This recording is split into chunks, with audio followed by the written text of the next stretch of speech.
Hi, I'm Morgan B. Cohen, and you're listening to a coming of age movie.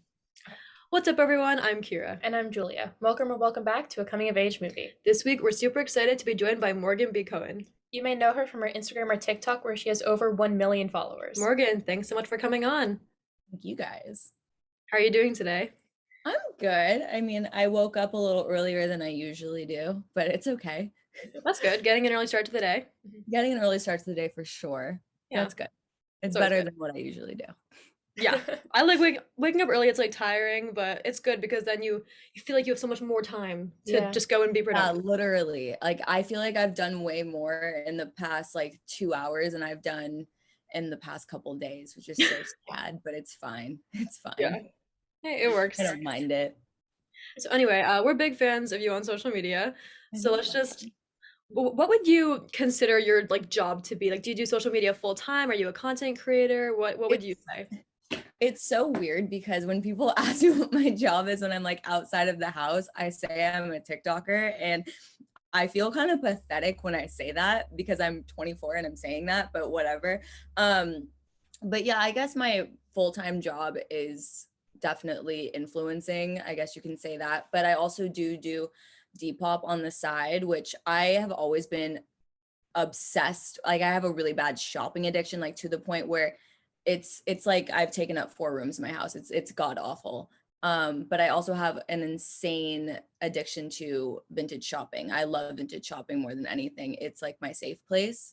So when I started going vintage shopping and then building up all of these vintage items, I was like, I don't need this in my house. I don't even wear this anymore. These are just cool pieces. So I was like, okay, you know what? I'm just gonna see if anybody wants them. And so I started doing like a TikTok live selling my Depop stuff, and it like took off. I've been doing that for the past like 2 months, and pretty good source of income. I'll say that. But I love doing that. So yeah, influencing and then Depop seller is my job. Awesome. I went through a very brief Depop selling phase because my mom had a bunch of like really old records and I was like, you know what, these can like go for some money. But then it was like so much work. I was like so confused of like how to work the app and it was just Oh weird and yeah, I I it get it. wasn't for me. You know what's so weird about the records thing is every time I go thrift shopping and I bring my boyfriend, this is every single time. He doesn't find clothes. He somehow always finds old records. He has like hundreds of just old records sitting in my house. I'm just like, what are you gonna do with these? We don't even have a record player. He's like, I just love them. I'm like, okay, whatever. Like to look at them. But it's yeah, he spends a lot of money on records. There's a lot of money within records, I would say. Very Yeah. expensive. My friend like bought records before he had a record player too, and he was like, "I'll one day I'll listen to them." Yeah, literally. I'm just like, okay. Or you could just like listen to them on Spotify. He's like, it doesn't sound the same, Morgan. You I know. don't get it. I'm like, I'm so guilty of that. It's yeah. okay. He's an old soul though, so it makes sense. So, going back to your social media, when and why did you first start posting? Um, okay, so when I first started posting, actually, when I first started posting, so my dad's a doctor and COVID just hit. And I was actually working at my godfather owns Triller. Do you guys know what Triller is? Yeah. It's a competitor app for It's like TikTok. yeah, like Oh, yeah, everyone yeah. TikTok like was that like when TikTok like almost died and everyone's like go to Yeah. yeah. Yeah, okay, yeah, I Yeah. know what it is. So I used to work for Triller. I used to work for my godfather. And then I started working with all these influencers and I was like, I feel like I could do this. And so I just like got on and I started posting videos of my dad talking about COVID because I was like, I guess people want to know more things about COVID and it's good to have someone that like reassures you like what's going on. So started posting videos of him. I got like my first 10K views or 10K followers, and then I got into a relationship, and then the relationship ended up being like the most toxic thing I've ever gone through mentally. I could not handle it and I needed some sort of outlet because I couldn't talk to my friends about it because they were also friends with him and they also weren't giving me any kind of reassurance or anything, and I just felt so fucking alone, like alone to a point where I would just sit in my bed and be like, what am I doing? Like, do I even like my friends at this point? And so I started videotaping all of my days of the progress that I was making throughout my breakup. And I started naming them by like day one, day two. I didn't even put any context into it. I just posted and just said day one, just like logged it. like a video log. And then people started realizing what I was going through without even talking about it, without any context of it. And so I named it the Growth Series. And I just did that, and just followers kept coming on. And I started getting more messages about how they're going through a breakup too, and what they did to help themselves. And honestly, I think that's just how my TikTok kind of blew up, was due to vulnerability. It wasn't due to me posting my dad. It was due to the fact that I just started being myself, and I felt like I was always so bottled up my entire life, not being able to actually speak on how I feel, or feel like I'm annoying people when I talk, because I always have that fear that I am annoying people when I talk. And I just kind of said, fuck it. I have nothing to lose. And I just started posting how I felt. And then I had friends that were messaging me saying like, why are you posting these? Or to like making fun of me. Like my ex-boyfriend's friends would make fun of me constantly for it. And then when I started actually getting bigger, then I started getting the text messages saying like, you're doing so good. Like, I'm so proud of you, blah, blah. And I'm like, you guys are so fake. Like, majority of you like are just such bad friends. Like, you weren't even there for me throughout majority of this. Like, I maybe had like 4 friends that actually consoled me and like were there for me and gave me the honest truth, and then the rest of them were just like going to this guy's parties and not like being there for me, and being like fake friends, and like saying like we have your back, but like watching him talk shit about me. It was just like I felt so alone, and I just needed somewhere to let out my feelings. And I never even mentioned him in it, never mentioned anyone a part of it. I just did me. And then I guess that worked. And so I just always lead in with vulnerability with whatever I do now, because it just feels better to be my authentic self, because I feel like I was playing such a role before, because I just didn't want people to not like me. And now I don't give a shit if anybody likes me. So yeah.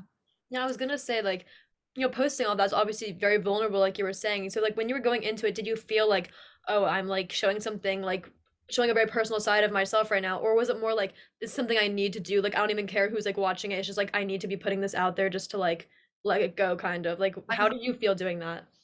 I think doing it, well, first starting out, I kind of had a feeling that I knew I was going to get made fun of. So I would actually delete some of my videos, and then I would put them back up, because I'm like, wait, why am I deleting this? Why the fuck do I even care what these people say?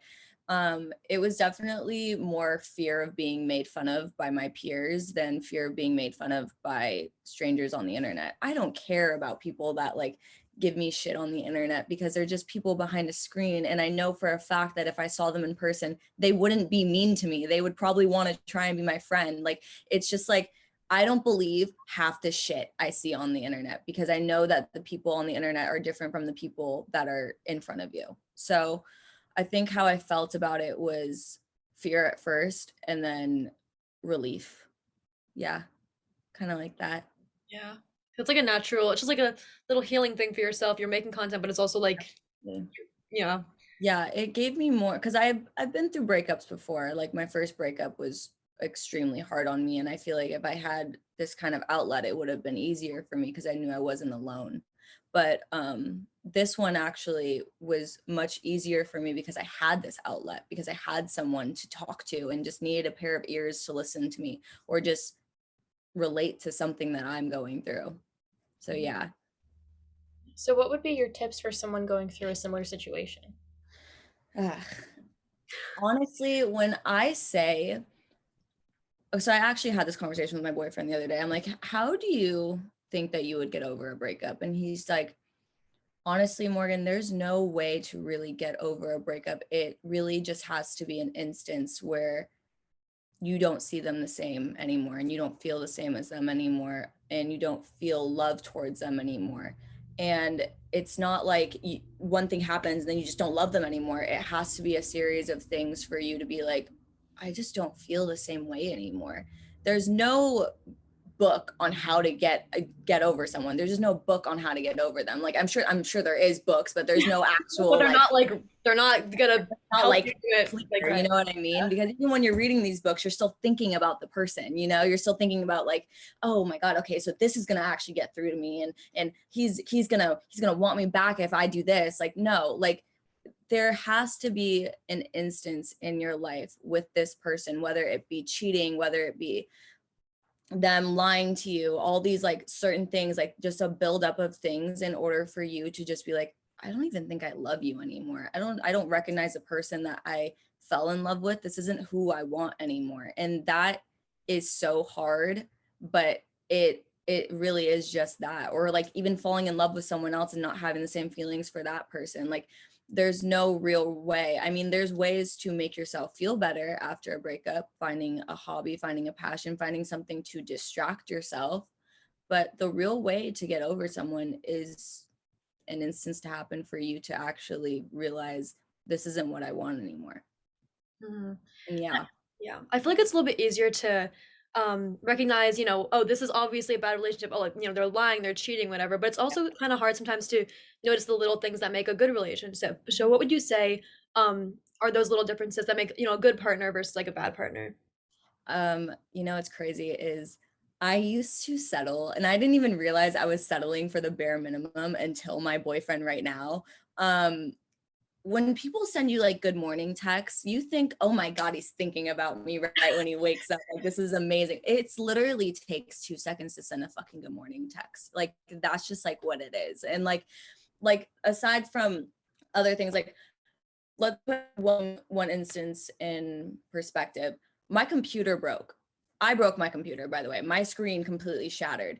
And my boyfriend went out of his way to go and get my computer fixed and paid for it and everything without like me having to ask him. And he just wanted to do it. Like when they care and they will show it. And when he's busy, he will still call me on his breaks. Like when he's shooting something, he will still call me on his breaks. He will still maintain communication with me. He will reassure me. Like when he gets a text message late at night, he'll like tell me who it is. So I'm not like worried because he knows that I've been burned so many times. He knows that I have all of these horrible trust issues, and he'll just tell me just to tell me because he wants to reassure me. When they care, and they will show it. And compared to my last relationships where there were so many lies and deceit and cheating, it's an entirely different world that I'm realizing. And you definitely realize your worth within it. Like I've had relationships where I would say I feel so ugly right now, and they'd be like, yeah, maybe you should just stop eating like less shit and like go Oh work my out. God. And What? I'm like, okay. And then when I tell my boyfriend right now that I feel ugly, he's like, Morgan, you have the most amazing body I have ever seen. I don't want you to lose weight at all. Like he loves me when I'm like thicker. Like I'm like I've lost like 4 pounds in the past like 2 weeks because I've been so stressed out and like working and stuff. And he's like, oh, you're getting so skinny. Do you want to eat? Do you want to eat? Do you want me to order you food? He constantly is asking to order me food. He always orders me food. Um, but yeah, it's just like when people will always say that they care, but you never actually know, and action speaks so much louder than words. So Yeah. yeah. That's a very good answer. It's a very good, like, Comparison. if you're listening, pay Yeah. attention, don't Take settle. notes. Yeah. Yeah. And like you were saying, your content is very like confidence based and all about self love. So, what is your goal in posting this kind of content? How do you want people to feel when sorry, hold on. How do you feel when people say you're helping them get through a hard time? I'm going to be drop dead honest with you guys. I don't know who's listening to me. I have no idea who's watching my videos. And I actually just posted a video the other day, like duetting someone who made like a video saying like I saved their life. And like it was like the sweetest video. I literally cried. Like I was like, what? And I got so many comments after that, like saying like, you're my comfort person, you're my safe space. When I'm sad, I look at your videos and I'm just like, I can't believe I even made an impact on like anyone's life. And it shocks me. And I mean, like, it genuinely shocks me because you have to keep in mind when I'm making my videos, I'm at home by myself, just talking basically to myself and recording it. So I don't know. I feel like when I post these videos, I'm hopefully talking to someone that is in the darkest space that I was in. And I hope that this is like a sign for them because I used to use signs on TikTok all the time, which sometimes not the best idea, but sometimes it really does help. Sometimes you just need someone to give you a boost of confidence to get out of bed. And I I didn't ever really have that. And I just wanted to be that person for someone. And when, you know how like I'm known as like your older sister on TikTok, I actually never had any younger siblings. I have an older sister, but I don't have a relationship with her. And that's due to a lot of other issues like drug issues and things like that that I couldn't be a part of. And I I didn't really get to grow up with the sibling. And I always had so many messes that I wanted to make messages out of, but I never had anyone to ever talk to about it. And I think of everyone as like a little sibling to me that's asking me for advice because I never got to give that to someone. So that's when I say I'm like an older sister, it's because I never had any siblings to actually talk to. I felt like only child syndrome, even though I had a sister. You know what I mean? It was weird. And I just wanted to be the older sister that someone gets because I didn't really get that. Are you like the mom friend with your friends? Like, Honestly, I actually no, I'm the mom friend when it comes to my younger friends. Like one of my best friends is 17. Cynthia Parker is literally one of my best friends. But sometimes I feel like the mom friend, and then sometimes I feel so young when I'm with my friends that are my own age, and they're like, Morgan, like, what's going on with your life? Like my best friend Wilhelmina and my best friend Natalie, they've been my best friends for 14 years. Ride or dies, take a bullet for them. They're the best people in the entire world.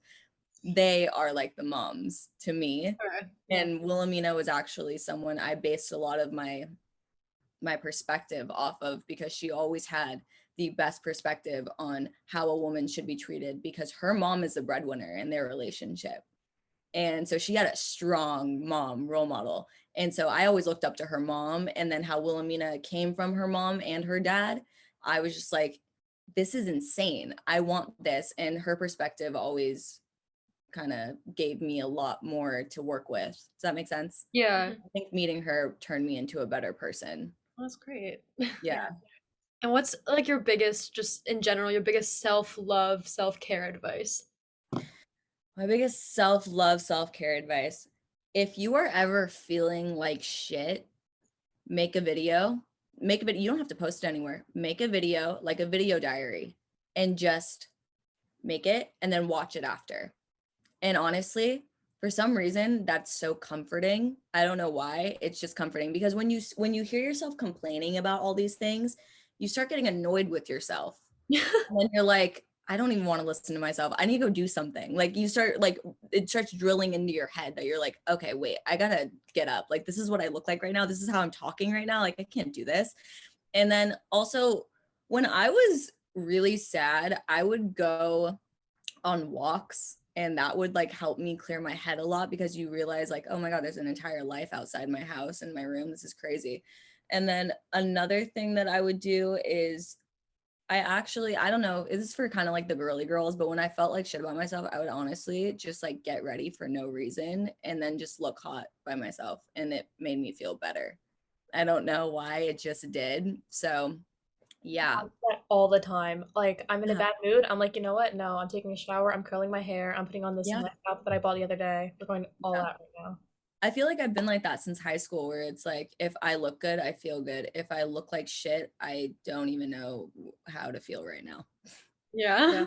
I Yeah. also like you're saying the video thing. I do that all the time. And I always like start the video. I'm like, I know I sound really annoying right now, but I don't care. Like, or like literally today my phone was being like really broken and I like was freaking out because like I just couldn't get it to turn on. So I like, went on like photo with my laptop and I was Yeah. like, it's just not working. And it was like, and I showed her like when I was like, it's just not, like I don't know what to do. And I'm like, this is funny. Like this is funny. Yeah, but like, you know what's crazy is a lot of people think on social media if you post your video diaries, it's like a cry for help or attention. And I'm just like, no, sometimes it feels amazing to take your sadness and turn it into something creative and just build something from it.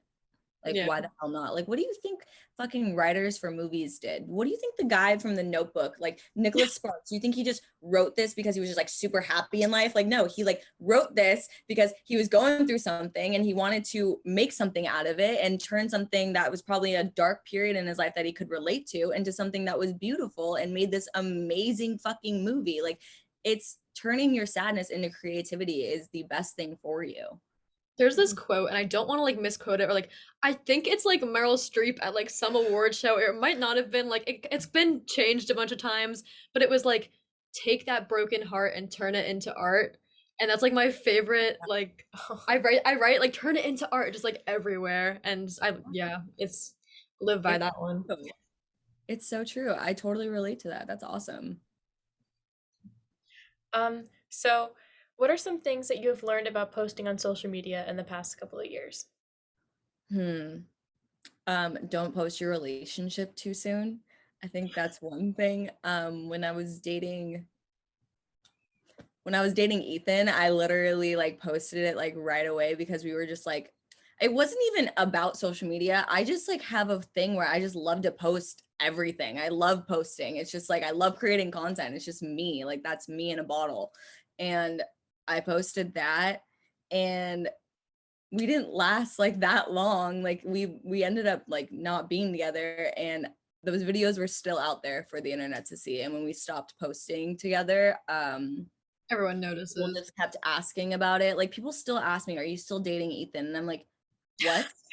Like, no, I'm not. I'm not dating Ethan. I'm clearly have a boyfriend, but yeah, I don't know. And then people will always say like, "Oh my God, this girl has a new man every month." Like I've been dating my boyfriend for 7 months. Like, no, I don't. Like I just don't. I unfortunately post everybody who like I don't even just post. I didn't even just post him. Like I post all my friends that I always hang out with. I'm always like, "You want to make a TikTok?" Like it's just I don't know. I think it's a bad habit of mine. I always love to post, but yeah, I think that was one thing I learned. Stop posting your relationship so soon. How long did you wait to post about your current relationship after that experience? Oh, we actually waited a while. So we started talking in November, and then we started being boyfriend and girlfriend in February. And the first time we posted together, we actually planned to be okay with posting each other at this point because he took me to an event, which he never takes any girls to any events. So that was like a big thing. And there was going to be paparazzi there. By the way, I'm fucking terrified of paparazzi after this relationship. Jesus Christ. I hate it. Like he will hold my hand and I'll be shaking. He'll be like, it's okay. But it was after this Oscars nomination party that he took me to. We decided to post then because it was already going to get posted somewhere, so it's like might as well. And that was kind of when we were like, okay, I guess this is it. And yeah, I mean, we kind of got some backlash, but I was just like, everyone always has something to say, so who cares at this point? Yeah, Like any relationship, anything you do is like someone's not gonna like it, Yeah. and so anything, literally anything. Like I get called the craziest names, like he gets called the craziest names, and no one knows a story about literally anything. They literally believe anything they read online, and it's just like I guess I understand it because it's what you're seeing and that's kind of all the knowledge you have of it. But but it's not a lot of knowledge. yeah, Right. it's not a lot of knowledge, but you also have to keep in mind these are real people and you don't know them. They're strangers and you have such a high opinion on them. Like I don't have a high opinion on any fucking celebrities, TikTokers, anyone that I don't know because I don't know them. It's just not necessary. But yeah, we got a little backlash, but it's okay because I mean it's the happiest I've ever been in a relationship ever. So I'm good. Who cares what anyone else? You're winning, Yeah. so. Yeah. Yeah. So, what would be your favorite kind of content to make? My favorite kind of content. Yes. Um, hmm. I love making advice videos. I really do because every time I make an advice video, it is coming from something that I just went through. Like it is a very fresh thing. But I think some of my favorite content I'm making now is actually, you know, that trend that's happening where people are saying things you don't know about me, like random facts you don't know about me. I love making those trends because people don't know a lot about me. So I just started making these videos of all these random things that people don't know about my life. And honestly, I think people are realizing how unfiltered and raw my personality is due to the fact that I have no filter when it comes to telling people about things they don't know about me. So I think that's kind of some of my favorite content that I'm making. Also my makeup content, like this is actually my number one thing. So my friend Chris, well, it's my boyfriend's friend, but now we are friends. My friend Chris, he's a drummer. And one time this was like a couple weeks ago, we were at our friend's beach house and I see this makeup on the ground and Chris is going to touch up his makeup. And I'm like, whose makeup are you using? He's like, this is mine. I'm like, really? And he said, yeah, I have pimples and I just want to cover them up. This should be normalized. Like people should be like fine with this. And I'm like, you're fucking right. It should be normalized. Like, why not? And so I think my favorite content now is doing their makeup. Like Chris is always down for me to do his makeup. Jack loves when I do his makeup. Like I will be doing my own makeup and he will ask me to do his makeup and I will like see something I like on TikTok that's like a cool little makeup trend and I'm like, can I try this on you? And honestly, he's a great canvas for art. And so I think it's doing guys makeup for now. Right now is my favorite kind of My content. favorite content is doing my boyfriend's makeup. My favorite content is doing my boyfriend's makeup along with his friends. Yeah. Yeah. Nice. And sorry, what are some like cool experiences that your platform has given you that you wouldn't have been able to do otherwise? Oh my God. So I think it's more or less like a lot of the events that I've gotten invited to is crazy. The fact that my favorite brands want to work with me now, like first of all, when I first started doing content, I would work with brands that I didn't actually like love, but I just wanted to make some money because I quit my job in order to do influencing. So I was like, okay. And then I was like, oh God, I hate doing this. And so I didn't want to do it anymore. And so then I got like a whole new management and they only ever give me like brand deals with people that I actually love working with. So the fact that MAC Cosmetics knows who I am and wants to work with me blows my fucking mind because I used to go to them every weekend in high school to just go look at makeup and not buy anything, but just like play with it because like I was a high school student that like had no money. So the fact that they want to work with me, the fact that my favorite brand in the entire world that I wear constantly, that I have an entire wardrobe of, I Am Gia, like invites me to their warehouse, and then like RUMI invites me to their warehouse. Like these are like brands that I only dreamed of working with, and now I'm able to, and that's like a massive thing for me. I sometimes think like, what the fuck is my life? And also the fact that I like on social media have impacted anyone, like when I'm like out and about, people know who I am and they like walk up to me and they're like, you changed my life. Like you, like I love your videos, I love your content. Like I was at a Flaunt magazine party where there were just like tons of really fucking cool people that I thought would never know who I am. This beautiful, I mean gorgeous woman walks up to me and says, Morgan, I just wanted you to know that I love your content and you got me through so much stuff and I just keep doing what you're doing. And I was just like she said that to me as I'm next to my boyfriend who usually gets people talking, like asking him for a picture. I'm like, Like I'm cooler. this is me. You're my side piece, babe. Like it was Just kidding. that was really cool. I think just having an impact on anyone's really cool, to be honest. Yeah, But definitely. yeah. So who would you classify are like as your biggest supporters? Biggest supporters like in my life or Yeah. like okay. My biggest supporters have to be my boyfriend's a great supporter. He was always there for me whenever I need help. My mom and dad, my mom and dad for sure. They are like my rocks. I don't really know what I would do without them. My mom is like a legitimate mother, like will do literally anything for her baby. And my dad is just he's one of the coolest guys ever. Like if you ever met my dad, he's funny as hell. Like I get my entire like personality from him, majority of it, I would say. And he's always supported me through whatever I needed. I think it would be them three plus my two best friends, Wilhelmina and Natalie. They're always there for me no matter what. So yeah, I guess those five core people are my people. That's great. And now a little bit different from real life supporters. Do you have any weird or cool fan experiences? Besides, Weird you know, fan experiences. I think Okay, so the first time I ever got recognized, you're gonna think this is so weird. I was on my way. I was in the airport. It was like right when the pandemic was like okay with people traveling. I'm sitting in my chair in New York. I'm sorry, in LAX, just like sitting waiting for my plane. And I have my mask on. I look like shit. I don't think anyone's ever gonna like say anything to me ever. Like I'm just starting social media.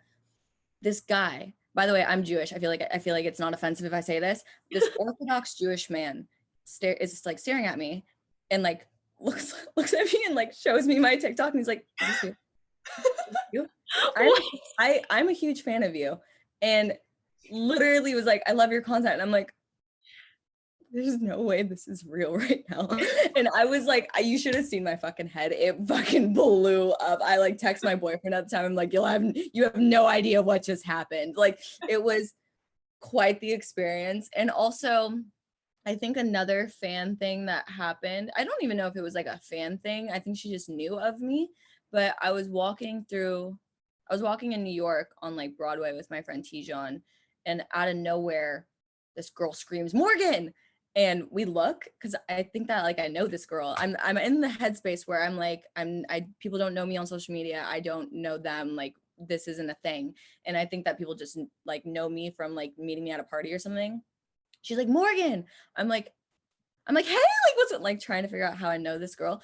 And she's like, oh, you don't know me. I know your social media. Can I take a Polaroid of you and your friend? Takes a Polaroid of me and my friend and just like walks away. I'm like, So she didn't want a photo with you. She wanted a photo no, with your friend. no. I was just like, I think that was like a cool fan experience. I mean, I don't like to call them fans because I feel like I'm not like that famous to be like have fans. I'm just like a known person on social media. I think they're just more like people that like the shit I post. That's like how I like to Yeah. I don't like to think of them as like fans because I've seen fans. Like I've seen like Jack's fans. Like I've seen like die hard fans. And I don't have that. So Maybe you I do. Maybe you do. Maybe it's the Orthodox Jewish men in the airport. maybe it's the Orthodox Jewish men. Maybe. That is your target. Like that is your That's your fan audience. base right Oh there. my Cater God. your content toward them. Yeah. One for the Jewish community. Yeah, for sure. And do you have any advice for anyone wanting to go into social media? Yeah, be authentic and don't change for anybody. I think that's one thing that I have stuck to doing social media is if you see the videos that I had when I first started due to the videos that I have now, the only thing that's changed is the fact I'm in a relationship and not going through a breakup. But I have stayed authentically myself the entire time. Always stay true to yourself. That You is don't switch up that is when very you good advice. Because yeah. there are so many people on social media that you see, not to like call them out, because I know that it's like a brand or whatever, they're making money, but like you see the beginning, like how they were, now how they are, and they just have like such a fake personality now just to like make money. Yeah. And Yeah. it's like, no, thank you. It's hard to watch. I've seen some people go from like the nicest people to like the fakest people when they're around the right people. I guess the right people, but not the right people because like, babe, you're never gonna like these are just like random people that do you really want to be friends with? They're probably miserable. Yeah. I mean, yeah. It's been a roller coaster being like in the scene and seeing some people switch up really fast. Mhm. Yeah. Do you have any upcoming plans or goals that you can share with us? I have a lot of things in the works. When people ask me this question, I get so nervous. I was literally telling my manager today, I was like, I'm so nervous for people to ask me anything about my future because I just like my end goal in my life is just to be happy and that's it. But I have a lot of things in the works. I like to stay busy. And I also have, because I told you I have a vintage thing that I love to do. My friend's actually doing a pop-up with me, the Herbert twins, and like a ton of other influencers that have like the it girl style. We're doing a pop-up and selling all of our stuff on, I want to say, let's look at this. Hold on, because he sent me it today. It's at 10 a.m. to 2, August 6th, and it's going to be at the Revice warehouse. So that's going to be fun. I think the location might change, but that's going to be really fun. That's something I'm really excited about because then I get to do more vintage shopping. But yeah, I have some stuff in the works and I'm just trying to be happy with my life. That's great. I'm super Yeah. excited for you. Thank you. Thank you guys. Well, Morgan, thanks so much for coming on. We had such a good time. Oh, thank you guys so much for having me. Of course, if anyone wants to follow you online, where can they do that? They can follow me at Morgan B. Cohen. That is all of my social medias, and that just includes Instagram, TikTok, and Depop. I have no other social media. Don't follow me on anything else, please. It's not me. And Yeah. for anyone listening at home, you can follow our social medias. Our Instagram and TikTok is at acoim.podcast. And our Twitter, where I plan to post at some point, is at acoim_podcast. You can follow us there to keep up and hear more about awesome guests like Morgan. And thank you guys so much for tuning in, and we'll see you next week on a coming of age movie.